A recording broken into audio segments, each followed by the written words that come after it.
Trainers, the creators of today, the protectors of tomorrow. Amongst the realm of uncertainty, these are the select that have been tried, tested, and true.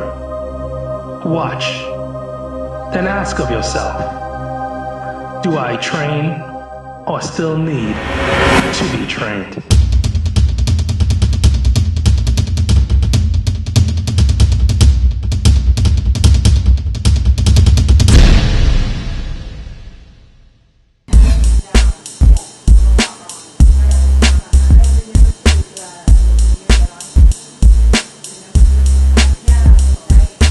What's up, y'all? I'm Dave. Today, I'm going to take you through a smart strength conditioning journey. I consider myself a damn good trainer. I take the extra step for my clients, not only on the gym floor, but outside of the gym. So for example, I have one client, she hates to do cardio. She refuses to come in early and refuses to stay late to do cardio. So what I do is I roll around a spinning bike, machine to machine with us during our session. After she does a set, we do a minute and a half of spinning, and it calculates to 30 to 40 minutes of cardiovascular exercise in a 1 hour session. I also have another client who refuses to diet. So what I did with her was a compound effect. I got her a notepad and a pen, and I asked her to track everything she eats, even a piece of gum. So what that's done is she hates to pull out the book to write chocolate cake in the book. So it's deterred her from eating chocolate cake.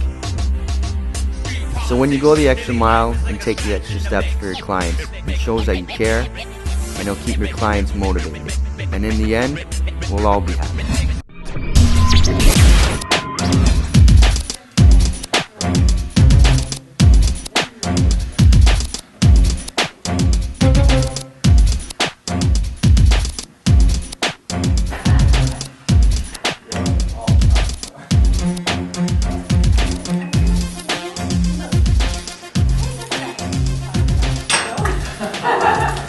When I train hard, but not too hard.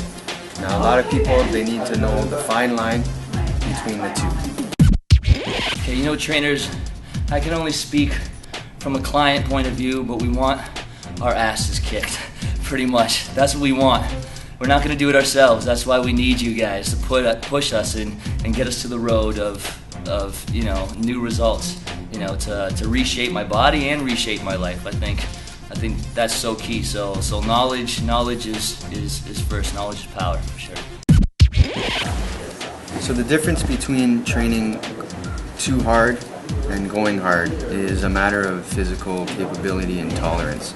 If I know I can't do a certain weight without completing the set and without having proper form, then that means I'm training too hard. When I train hard, if I have an injury or a reoccurring injury, I will keep it in balance.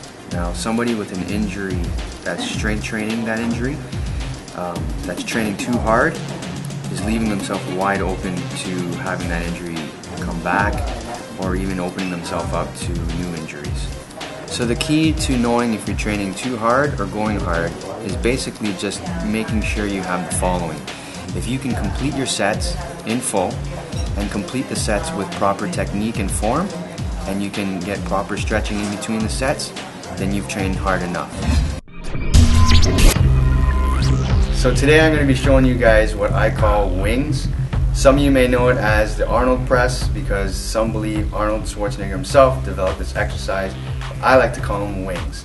Now I like this exercise because it accentuates your shoulders and it hits all three muscle groups in the shoulders. So a few things to remember when we're doing wings, a couple of things. Now the first is your starting and finishing position. What we want to maintain is a 90-degree level. The second is when you fully extend, your elbow should not be locked and there should be a slight bend in your arm. Now the third thing to remember is as you come down, turn your knuckles away from your face and keep your elbows up at a 90-degree level as well. Okay, so now I'm going to show you guys how it's done. Alright? So this is the starting and finishing position. As I said, 90 degrees. We want 90 degrees with the arms, the forearms, and the biceps, and 90 degrees right across from the shoulder level. So as we extend up and in at the same time, we're not going to lock our elbows, we're going to keep a slight bend. And back down, we're going to turn our knuckles away from our face, maintaining a 90-degree level. And we're going to go back and press up again, and back down. So that's how wings is done. So as I said before, this exercise is great for accentuating your shoulders, getting them nice and toned, nice and ripped. Now I use it for novice clients, right up to fitness figure models like Laura O'Connor, for example.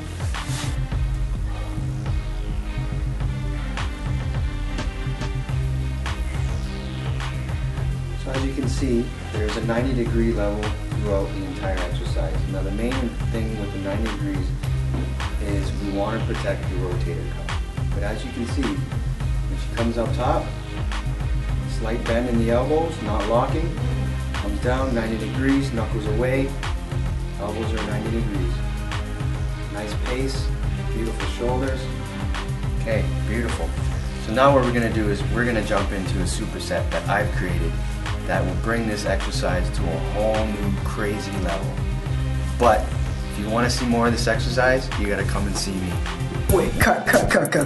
Hold up. So trainers, just because it is that you physically displayed a measure of your skill, does that mean that you could also verbally relay your knowledge?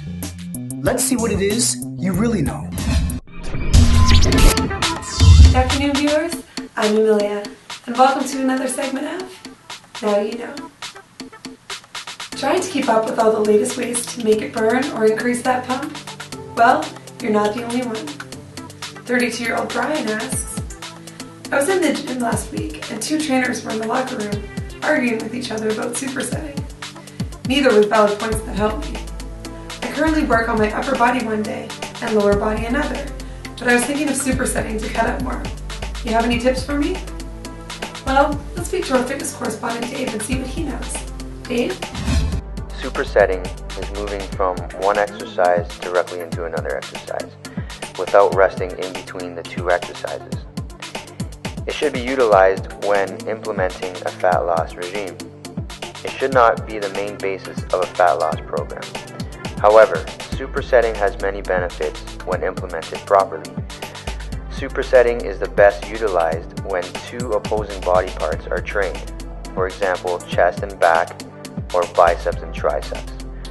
Rest in between sets clears up lactic acid and allows for recovery. By removing rest from the equation, you dramatically increase the production of lactic acid, and as a result, you dramatically increase the production of growth hormone in response. All this in turn will lead to increased fat loss by increasing growth hormone and burning lots of calories during the workout and after the workout because of the high intensity level. Thanks, Dave. Just remember that with any informed decision, ask yourself, what exactly do you want? Does whatever method you wish to introduce coincide with your goals? Then if so, proceed with an observant eye. If you don't see the results or beliefs, adjust or simply move on. And now, you know. One thing to keep in mind as a trainer is to train your clients according to their lifestyle. So, for example, if you have a client that refuses to diet or doesn't have the time to diet, you can't force them to diet. You can't force them not to have wings on a Sunday afternoon. So, train them as best as you can. Give them the best workout you can in an hour. Their muscles will still get sore, they'll still be burning calories, and they'll still be de-stressing their minds from their daily stresses, from their job or their family or whatever. Another thing is, you're not going to overwork your client to the point where they can't function. So for example, you're not going to put your client on the calf raise machine and have them do 4 sets of 30. You don't want to cripple them where they can't enjoy their weekends. That's not what they signed up for. They're not avid exercisers as maybe me or another trainer, so don't treat them like one. If they're there to just exercise and de-stress, burn calories, and they can't fully commit outside of the gym, then just give them the best workout possible. Don't try to force anything upon them. So again, train according to lifestyle. So today, I took you guys through a smart strength conditioning journey. Now it's my turn to train. So y'all need to beat it. I'm Dave,